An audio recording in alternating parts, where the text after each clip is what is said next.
नमस्कार. शब्दातील मी या माझ्या यूट्यूब चॅनलमध्ये आणि मनेश्वराच्या या माझ्या कविता संग्रहामध्ये मी डॉक्टर अर्चना आपलं मनापासून स्वागत करते.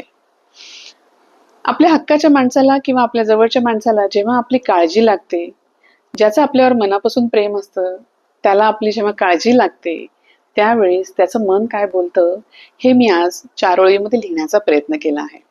चला तर पाहूया आजची कविता, काळजी. तुला विचारत बघितलं की मन थोडंसं थांबतं.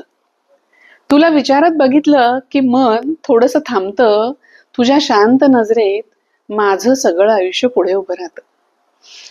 तुला विचारत बघितलं की मन थोडंसं थांबतं. तुझ्या शांत नजरेत माझं सगळं आयुष्य पुढे उभे राहतं. तू कुठल्या विचारात असतेस हेच मला कळत नाही.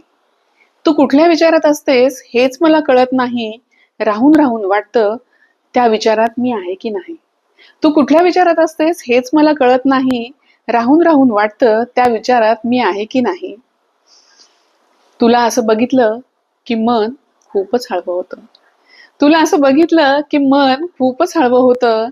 नको नको त्या विचारांनी मनात काहूर माजतं. तुला असं बघितलं की मन खूपच हळवं होतं. नको नको त्या विचारांनी मनात काहूर माजतं. समजू शकशील कदाचित, समजू शकशील कदाचित माझी काय अवस्था असते. समजू शकशील कदाचित माझी काय अवस्था असते. तुला आनंदी पाहण्यासाठी मन मात्र खूपच आतुर असते. तुला आनंदी पाहण्यासाठी मन मात्र खूपच आतुर असते. एक ऐकशील माझं, एक ऐकशील माझं. काहीही असू देत, कसंही असू देत, काहीही असू देत, कसंही असू देत, तू विचारात गुरफटू नकोस. एक ऐकशील माझं, काहीही असू देत, कसंही असू देत, तू मात्र विचारात गुरफटू नकोस. मनावरती मरगळ फार काळ टिकू देऊ नकोस. तू मात्र विचारात गुरफटू नकोस. मनावरती मरगळ फार काळ टिकू देऊ नकोस. मी कायमस्वरूपी तुझ्या सोबत आहे हे मात्र विसरू नकोस. मी कायमस्वरूपी तुझ्या सोबत आहे हे मात्र विसरू नकोस. तुला विचारात बघितलं की मन थोडंसं थांबतं. तुझ्या शांत नजरेत माझं सगळं आयुष्य पुढे उभे राहतं. मला वाटते आजची कविता आपल्याला आवडली असेल.